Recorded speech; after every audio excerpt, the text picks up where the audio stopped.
Hello, and you're listening to Spirit Talk Show Bedtime Stories for Grown-Ups.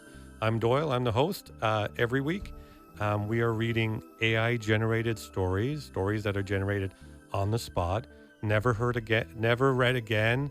Well, they might be read again, never generated again. These are stories that have been created for the first time in history for you on our show, and we're going to read them cold. Now, of course, I like to have people, cool people, come and read stories with me, and I find lots of guests. But before I introduce my guest tonight, I would like you to go to spirittalkshow.com. That's where you can find information about our show, all our past shows, and if you would have like the contact us for anything. So we have a author on the show tonight. Her name is Alison McBain. Hi, Alison.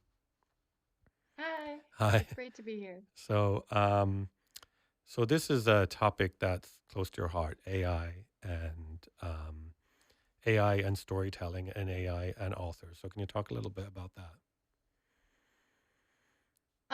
Definitely. So I'm currently in the midst, actually, sort of at the halfway point right now, of a project called Author versus AI, Okay. where I am with no AI at all. am writing 52 books this year, a book a week. One book a week. How long is a book? For me, it's the classic definition of a novel for, awards and publications, 40,000 words and above. You're writing 40,000 words a week, one per Yes. week. How much time are you devoting to that? I'm a pretty fast writer, so my word count speed is usually between 1,000 to 2,000 words an hour. So I just have to hit a goal of about 6,000 words a day, and I'm golden. Oh, 6,000 words. Okay, we're 6,000 words a day. Wow, 6,000 words a day. How long is how long is 6,000 words in pages? Maybe that's just the way people think about these things, I guess. Um, Oh, how many hours? yeah. Anywhere from 3 to maybe 6 hours a day. So, what are the challenges of writing a book a week for a year? What would you say the challenges of that are? I mean, besides the Oh, obvious, I guess. the biggest challenge is something I didn't even think about. So I've always been a fast writer, and just because it's my profession, I've gotten faster as time has gone on. I do ghost writing also for clients. Yeah.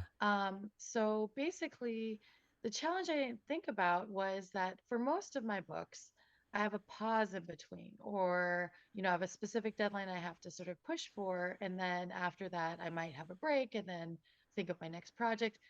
There's no breaks for this. So I basically just write and write and write and write.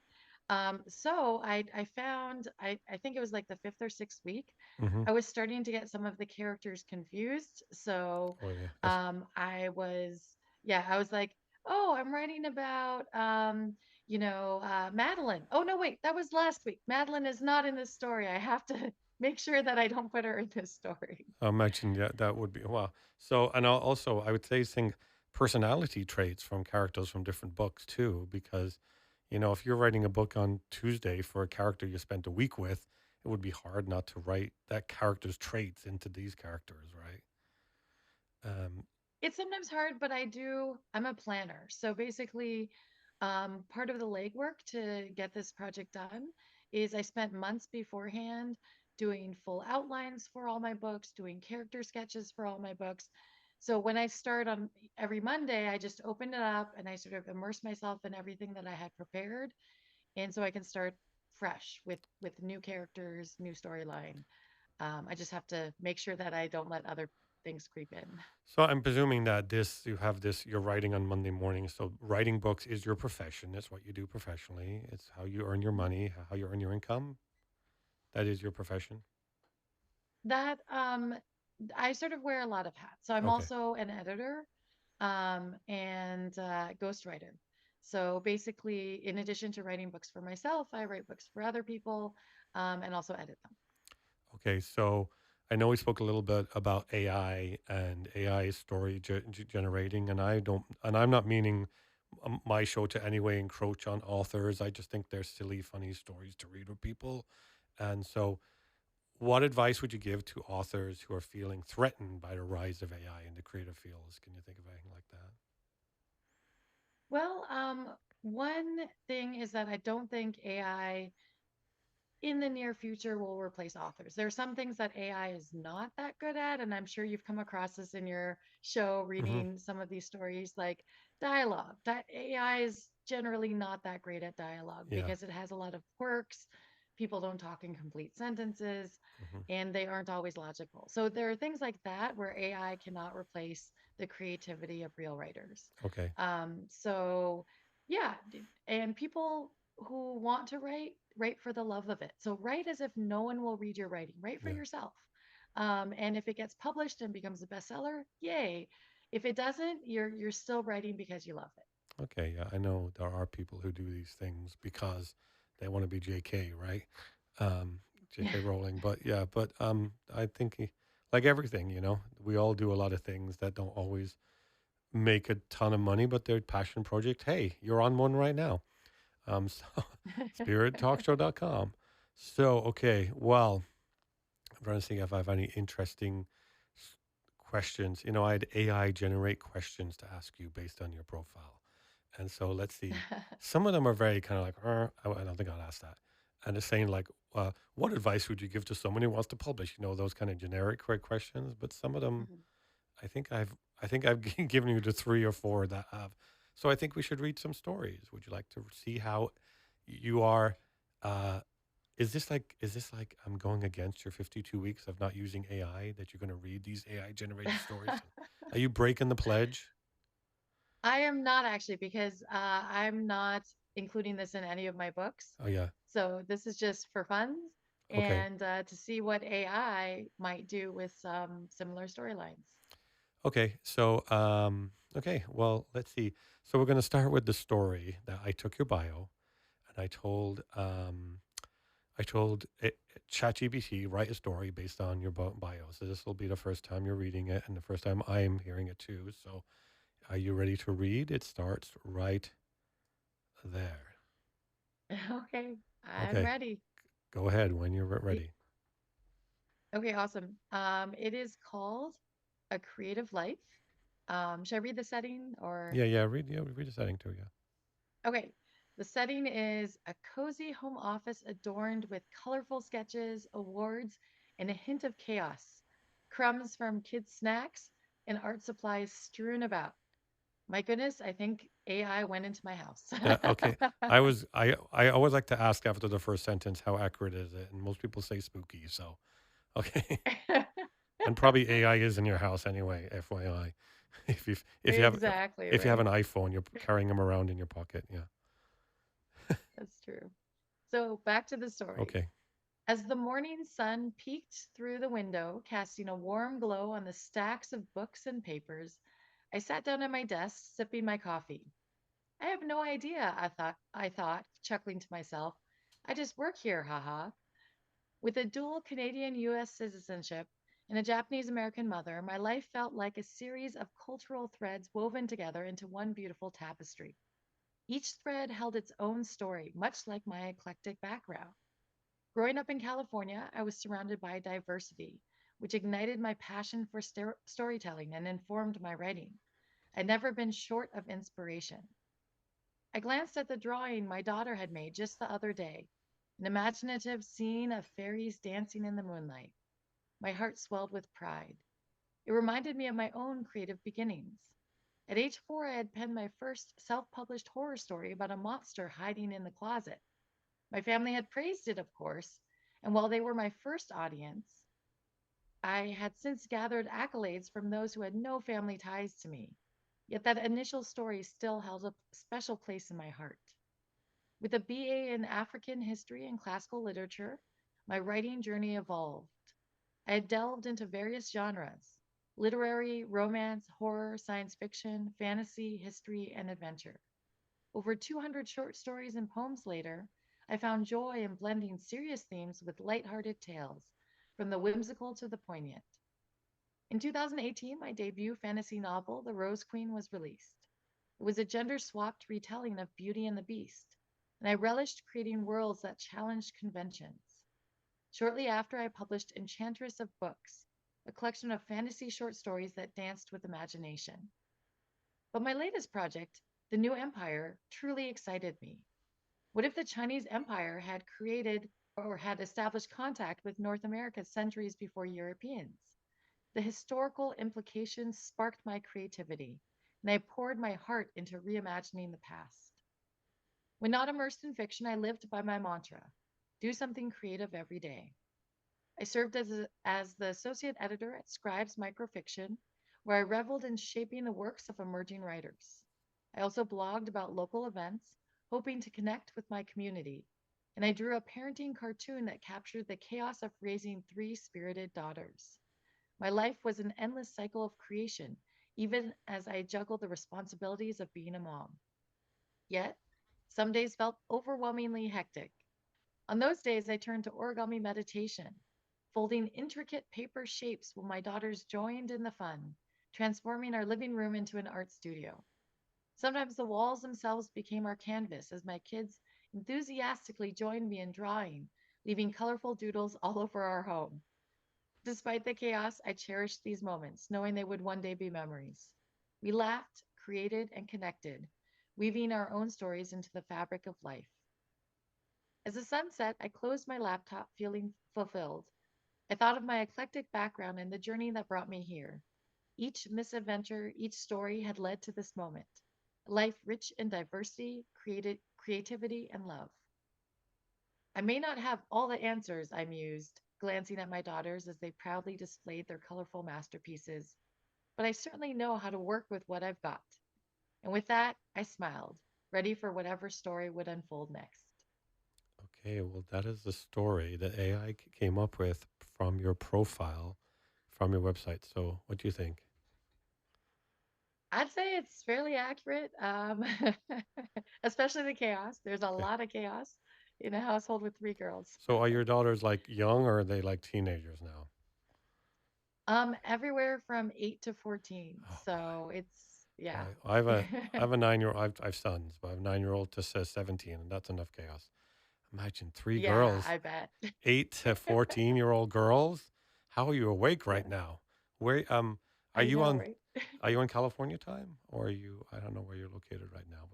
Did I ask? I am actually. I am in still in California. I was supposed to be back in Alberta right now, but Okay, I extended my stay for a week.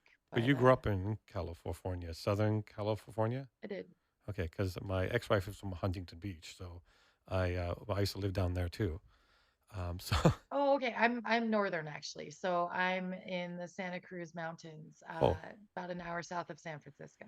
yeah, I'm right now. You're speaking to me just in Sacramento. That's where I'm recording. That's where the studio is. So I know that area for sure. Okay, so was it accurate? Was all the information accurate in this story? Pretty much. I mean, yeah. There's a lot of chaos. The dialogue was a bit wooden, As you said, yeah. but yes, So if, as an editor, if somebody brought that story to you, what would you say? I would say shorten it. Shorten it. You Yeah, thought the story went on too long. You're not you're not the first person it did a bit. you're not the first person Yeah. who's said that. Sometimes the stories kind of drag on a bit. And actually, the last recording I did earlier, I think the person actually said like, I said something like, "Oh my gosh, is this going to? How long is the story?" So, well, what I want to do is I want to see one of the prompts you sent me. We're gonna to generate a story together now with one of the prompts that you sent me. So let's see which one we'll pick, which one we want to Oh, get. cool. Okay, so Okay. it's cool that you were willing. I was concerned about doing this because I thought, no, an author is not going to want me to take the description of their book and put it in ChatGPT to see what it makes because I don't know, that sounds a little insulting. It sounds a bit imposing, but you did agree, right, to allow me to take Well, go ahead. sorry, I have a quick question. So these were just condensed. I didn't know how much ChatGPT Yeah. takes as a prompt. So I Oh, could give you the full summary with that. well, okay, yeah, probably if we grab the full summary. Let Let me pause this one more time. Oh, okay. So I wasn't sure if that would then make it Well, should we? closer to. Well, should we see what this does, and then maybe for the next one we can Sure. take the full description. So this is Okay, perfect. one of your book prompts. I'm going to let you go ahead and read. Okay. Okay. What's the title? Or is it? Okay, there it is. Okay. Go ahead when you're ready. Okay. Okay. So this one is called The Steel Sentinel, which is a great title, actually. I like that title. In Okay. the bustling city of Toronto, nestled between towering skyscrapers and the hum of streetcars, lived an ordinary man named Theo Carter. By day, Theo was a quiet, unassuming mechanic who fixed bicycles in a small shop on Queen Street. But by night, he became something much more, a masked superhero hero known as the Vigil, the city's unsung protector. Theo wasn't alone in his quest for justice. He had built a loyal companion, a robot sidekick named Gizmo. This sleek, intelligent machine, standing no taller than Theo's waist, was equipped with a variety of gadgets and weapons. With his witty remarks and precise calculations, Gizmo was more than just a sidekick. It was Theo's closest ally and the only one who knew his secret identity. For years, Theo and Gizmo kept Toronto safe, battling petty criminals, stopping robberies, and sometimes even preventing larger catastrophes. But recently, a new threat had emerged, an evil gang known as the Black Fang, determined to take control of the city through fear and intimidation. Led by a ruthless figure named King Cobra, the Black Fang had infiltrated every corner of Toronto, from its business districts to the underground criminal world. Theo knew he had to confront them. As the Vigil, he and Gizmo embarked on their most dangerous mission yet, taking down King Cobra and dismantling the Black Fang's grip on the city. The night came. Under a full moon, Theo and Gizmo tracked King Cobra to an abandoned warehouse near the waterfront. Inside, the gang was meeting to plan their final move, taking over City Hall. Theo knew this was his chance to stop them once and for all. The fight was brutal. King Cobra's thugs were stronger and more prepared than Theo had anticipated. He fought valiantly, throwing punches, dodging knives, and using every trick in his superhero arsenal. Gizmo, zipping around the room with laser precision, blasted away at the henchmen, disarming them with a combination of tactical genius and biting sarcasm. But then it happened, the unthinkable. In a moment of distraction, Theo was struck by a deadly blow from King Cobra himself. The villain's venomous blade cut deep, and Theo, the city's beloved hero, fell to the ground. Gizmo rushed to his side, scanning frantically for vital signs, but it was too late. Theo Carter, the Vigil, was gone. For a moment, the world seemed to stop. Gizmo hovered over Theo's lifeless body, his mechanical heart aching with loss. But in that moment of grief, something shifted inside Gizmo's circuits. It realized that the city still needed a protector, someone to carry on Theo's legacy, someone to stop the Black Fang before it was too late. Gizmo stood tall, or as tall as its small frame would allow. The robot knew what had to be done. It activated Theo's hidden suit modifications, morphing the dark, leather clad armor to fit its metallic form. In the reflection of a shattered window, Gizmo no longer saw a sidekick. It saw a new hero. Reborn as the Steel Sentinel, Gizmo took Theo's place and re entered the fray. With its enhanced strength, agility, and an array of hidden weapons, Gizmo fought off King Cobra's remaining men with unmatched precision. The gang members fell one by one, unable to match Gizmo's speed and adaptability. Finally, Gizmo faced King Cobra. The villain sneered, "You think a robot can replace the Vigil?" "I am more than a replacement," Gizmo replied, its voice cold but determined. "I am his legacy." The battle was fierce, but in the end, Gizmo triumphed. Using Theo's training and its own advanced combat algorithms, Gizmo outsmarted King Cobra, defeating him and ensuring the gang's reign of terror was over. With the Black Fang dismantled and King Cobra arrested, Toronto was safe once again. But things had changed. Theo Carter, the man behind the vigil, was gone, but his spirit lived on through Gizmo, the robot who had become a hero. The Steel Sentinel now patrolled the streets, watching over the city Theo had loved so dearly. No longer just a sidekick, Gizmo had taken on the mantle of protector, a new symbol of hope for Toronto. And though the citizens would never know who was behind the mask, they would forever be grateful for the hero who had saved them, first as the Vigil and now as the Steel Sentinel. And somewhere in the depths of its mechanical core, Gizmo knew that Theo would be proud. Okay. Did it rewrite your book for you? No. No.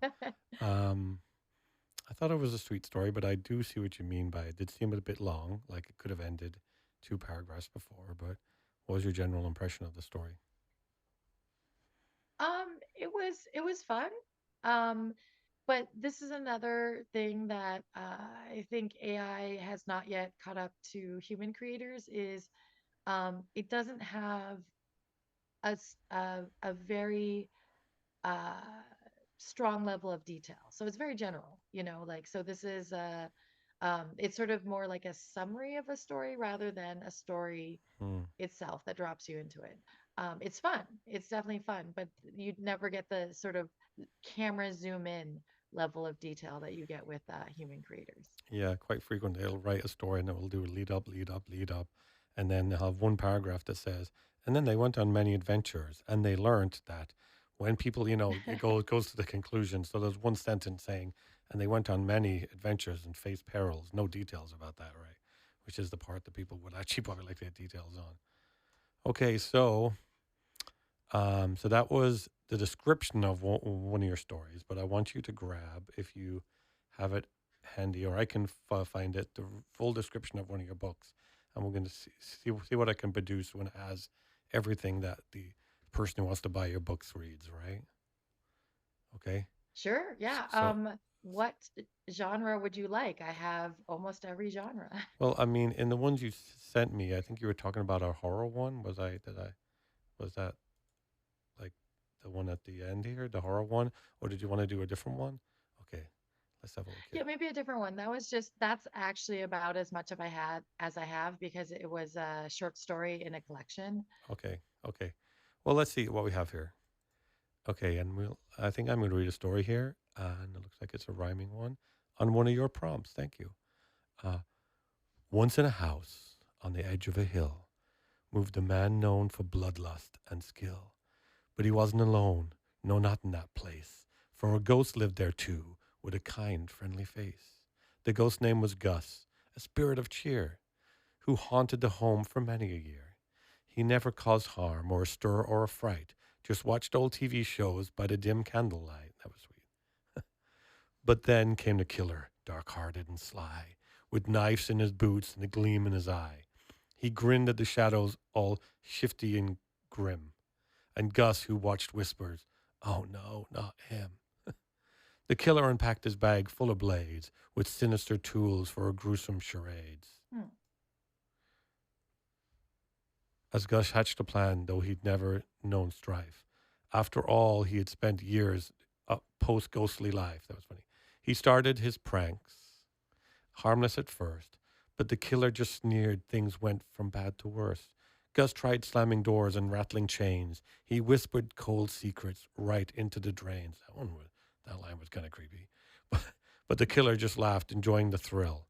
No spook would deter this man bent on a kill. Desperate, Gus thought of something bizarre. If I haunt you, if I haunt him too hard, he might hop in his car. So he flickered the lights and made mirrors crack, shoved chairs down the hall, gave walls a good smack. But the killer stayed put with no trace of fear. Your house tricks can't stop me. I like it here. So Gus took a deep breath, though he had none to spare. He shouted, "Hey, killer, it's time to play fair." The man turned around, his smile toothy wide. "Go on, ghost, try me. I've nothing to hide." But Gus had a trick no man could resist, a game ending move to cross off the list. With one final wail and ghastly old moan, he summoned his strength in a deep, ghastly tone. He shouted out loud, his voice full of woe. Remember your victims, they're calling you now. The faces appeared, every ghost of the slain, crowded in the rooms, full of eyes full of pain. Killer stepped back, his confidence gone, as his victims cried, Monster, your reign ends at dawn. He tried to run out, but the door slammed tight, windows all sealed, and he tapped, trapped in the night. And Gus in the center glowed silver and blue. You're done here, fiend, time's up for you. The spirits closed in with a terrible shout, dragged him down deep till his soul was ripped. Oh, it's getting really hard. And Gus, wow, sorry, feeling lightly, then he was had long years, waved farewell to ghosts, shredded a few tears. The house now stood quiet, no blood to be spilled, with no lurking evil, no prey to be killed. Gus settled in with a book and a grin and whispered, the ghost always wins. So, if you're a bad guy who thinks you're quite slick, don't move in with ghosts or it would end quick. For some spirits are nice, but they won't take a loss. For the killers like you, well, still, they're still the boss. Okay, so sometimes those kind of stories do have rhyming problems, but that was Yeah, this is great. Yeah, that was actually. it was kind of silly and fun. But we're running out of time here. I Yeah. can't believe how fast we're going. Let me, if you guys would like to learn more about a show, go to spirittalkshow.com. Of course, you can go to our website, how's all past shows. But Allison, you come back after the break here, continue reading stories. Maybe we'll do your long story. Awesome. Okay, we'll come back after this and we'll talk to you soon.